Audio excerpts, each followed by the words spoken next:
Kami sentiasa, saya khususnya, sentiasa menghormati kebebasan dan kebebasan bersuara.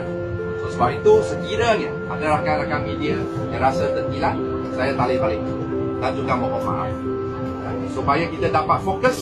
Dengan komen, kami dah bosan dengan tipu muslihat kau kan. Sedap-sedap je kau mengatakan kononnya kau menghormati kebebasan bersuara.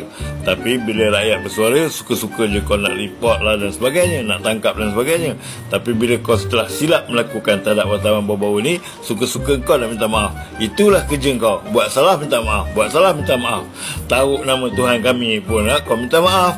Menira terbalik pun kau minta maaf. Akhirnya kau sendiri mengutuk wartawan dan sebagainya, kau nak minta maaf. Itu sajalah perangai kau. Wartawan bolehlah kau berbodoh kan, sebab dia orang tu ada yang kaki ampu dengan kau kan. Tapi kami influencer dan rakyat Malaysia dah faham sangat bodoh sombong kau ni kan. Siapa yang suka dengan kau, dia happy, biadab. Tetap jawatan lah lagi baik.